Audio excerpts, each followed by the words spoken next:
For the next few minutes, you will witness some highlights of a spectacular and decisive operation. A few brief flashes on the screen will bring you the end product of years of training and planning and construction. The aircraft you will see took decades to develop. The men who jumped from them had to become experts in a matter of months, and they did. The operation was a great success. It saved thousands of American lives that might have been lost in bloody frontal assaults. But as you will see, we had to pay the cost of those saved lives in broken gliders, parachute silk, aviation gas, and 1,000 other items of supply and equipment. This is not a war that can be won by dollars and cents alone, but neither can it be won without dollars and cents. The money for gliders and parachutes, yes, and for bandages, come partly out of the war bonds you buy.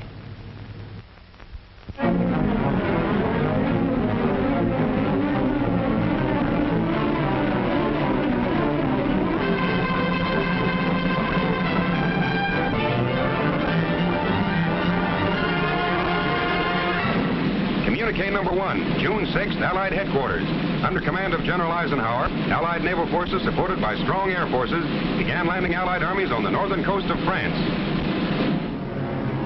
The greatest news story in 1944. D-Day, H hour. That fateful moment for which the whole world held its breath. But in the night hours of D-Day -1, long before these first assault boats nosed onto the beach, American fighting men, troop carriers, paratroops, airborne infantry, and glidermen were already there. This picture is a small tribute to those men, living and dead, who went in before H hour on D-Day, 5 hours ahead of the main force, to start the destruction of Fortress Europe. Their story begins in a village in England. Not the kind of village that you ever saw or read about, but a strange, unsightly place. One that had sprung up almost overnight and was known to its citizens as Shantytown. Its buildings were fashioned entirely from heavy boxes and shipping crates used in transporting thousands of gliders from the United States. It was a growing community. Every time a glider moved out of its crate, there were impatient tenants waiting to move in and set up housekeeping. Or perhaps a business establishment. And everyone in town was there for one purpose, for the day when they would join forces with the British to make the big jump. The jump that would carry them not only across the English Channel, but across an almost solid wall of steel and iron and guns and ruthless, determined men, trained for generations in the art of death and destruction. But impregnable as these defenses appeared, we had a plan to surmount them. The wall of fortifications stretched along the entire coast of Europe. Part of the plan called for our air forces to carry an army of paratroops and airborne infantry over this wall. The chiefs of staff wanted them dropped deep in German-held territory to establish defense areas and block the movement of the enemy reserves. Then they decided. The invasion spearhead was to strike in Normandy. Immediately, troops began to be dispatched to special takeoff points all over England, where they would stand by until the final word was given. Heroes in the making rode the highways of England that day. Busloads of them. As to how they felt riding into their first real battle, well, we'll let one of them tell you. It was just another ride at first, taking us somewheres for another training hop, maybe. After 18 months of training, you get so you don't expect anything else. At least that's the way we paratroops figured, and I guess the glider guys felt pretty much the same. But we found out different. They took us to a sealed airport where nobody was allowed in and none of us allowed out. This didn't bother the hot lick swingsters. We kept in shape with regular exercises and then maybe a game or two. We knew there was something cooking now, something big. And we spent any spare time we could find in reading letters from home or maybe writing one to the folks and that special girl. Invasion markings painted on every ship and glider brought the whole thing even closer to us. We'd soon be on our way. Money was passed out. The kind you can spend in France. They hadn't forgotten a thing we'd need. Neither had we. But when these were taken care of, not many of us forgot that for our kind of guys, knives and guns aren't enough.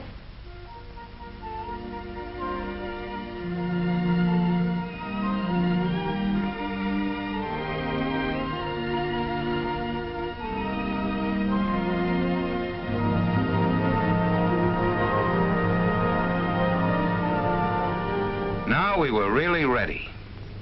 General Ike nearly tore his pants stepping over the barbed wire, but he didn't care. He wanted to talk to us. Ike had a lot of questions to ask. What's your name, soldier, he says. Where's your hometown? Who's the toughest man in the outfit? We told him we'd give him the answer to that last one when we got back. He inspected a few of the boys who really have to be tough. The Pathfinders. They go in ahead of all of us and plant signal markers so we can find a way. They live on a steady diet of danger. When Ike got through with us, we were all keyed up, raring to go. And then it was time. Most of these men had never seen real combat, but remember them. Look at their faces. They've seen plenty of action since. They're the boys of the 82nd and 101st Airborne Divisions. The men who faced von Rundstedt in Belgium, stopped them cold at Bastogne and Stavelot.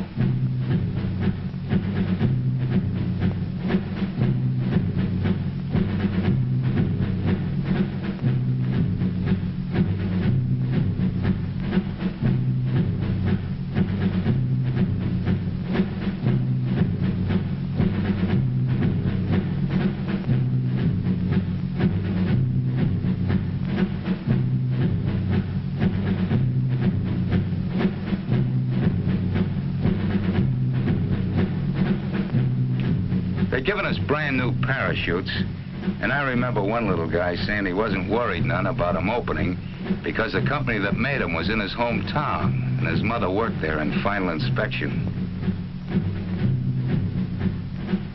A few of the outfits got the idea they ought to show the Germans we had Indians in America. Here they are. Indians from the Loop, from Back Bay, and the Bronx.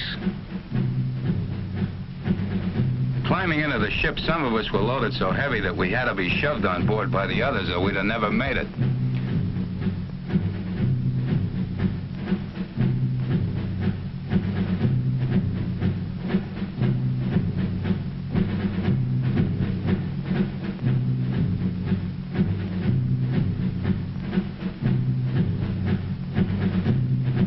The loading went on into the night.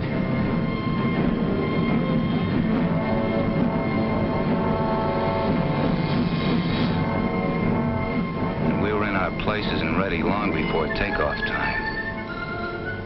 Then we heard the roar of engines as the Pathfinder ships began hopping off.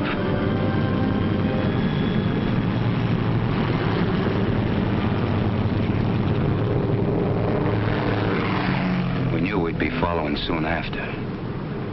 That takeoff was something I'll never forget. Sure, we'd all made a lot of training hops, but this was different. Like the first time you ride a bicycle, only with a whole lot farther to fall if anything goes wrong. Nothing did, though. Not with those troop carrier guys at the controls.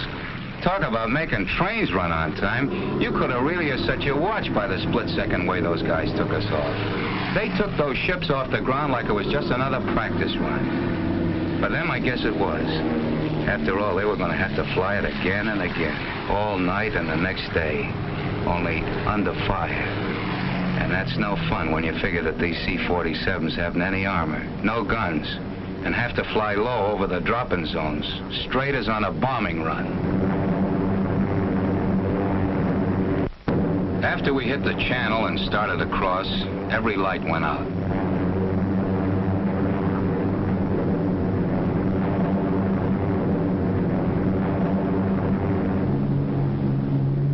We had no idea where we were when we got the order to stand up and hook up. That came so quick we didn't have time to do much thinking before we were over the side and starting that 400-foot drop into France. thousands of us.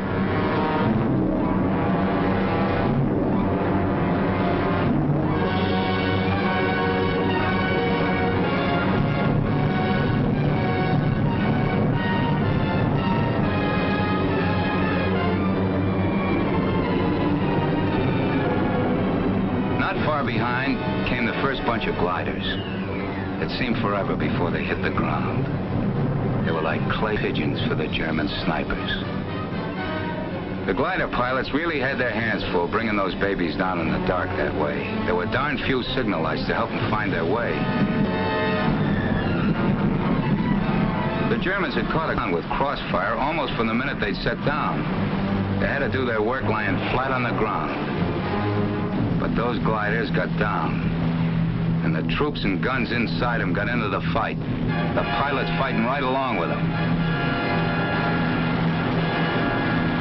I guess we did plenty of damage that night. Yes, they did plenty of damage. Blocking road junctions, knocking out bridges, capturing fields for airstrips, and all the while, out in the channel behind them, Navy guns kept slamming away at the beaches, softening things up for the big push that would begin at dawn, clearing the way for the biggest invasion in history, the greatest movement of men and supplies.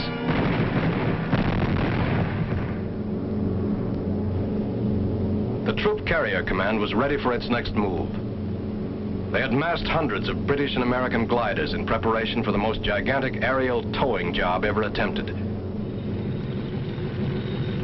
Each held a full cargo of jeeps and guns, and the fighting men to use them.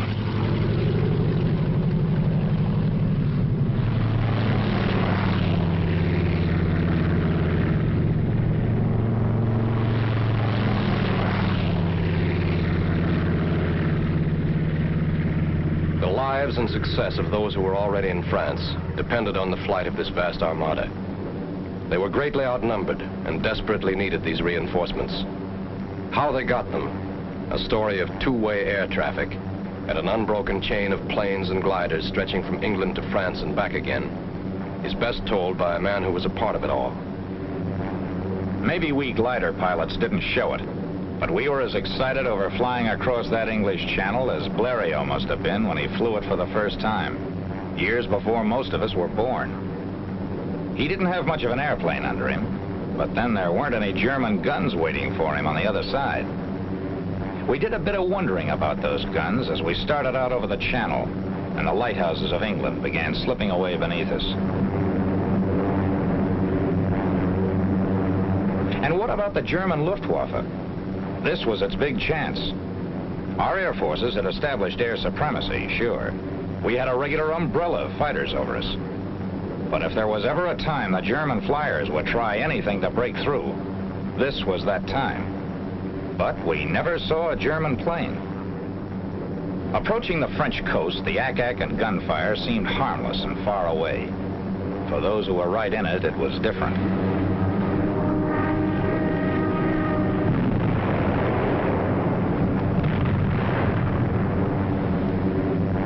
It gave us a feeling of pride to be a part of it all. Looking down at those men on the beaches of Normandy. We felt a little guilty, too, sitting up over them, not even getting our feet wet.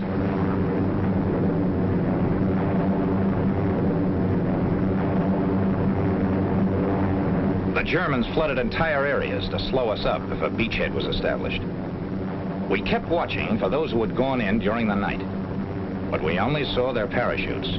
There was no sign of them.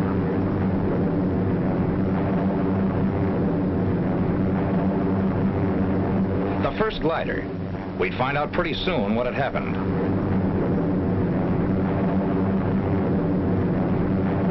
Cut loose. Roger. So long.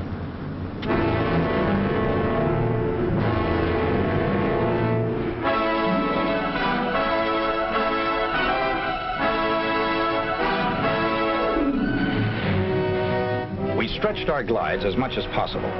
That way, we ended up near the edge of the fields where we could run for cover as soon as we got out. Not everybody came down exactly where they wanted to. One glider went right into a German field headquarters. And what was that I said about not getting our feet wet? This bunch was lucky. The Germans were under control in this section, But more than one tow ship and glider made its last flight that day. Guns didn't do all the damage. 15-foot poles driven into the ground ripped off wings and smashed through fuselages. The men who stepped out of this glider will never know if their first mission was successful. But it was plenty. Yes, their mission had been successful. But this down payment on freedom ran very high.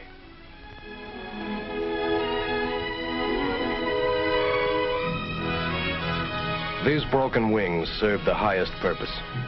They carried an army into Normandy. An army which spearheaded the Allied invasion, carried the fight for freedom right to the front door of those who had challenged it. A ring of steel and iron and guns and determined free men was closing in. Months and miles of battle lay ahead, but D-Day -1 was the beginning. Okay, troop carrier, where do we go from here?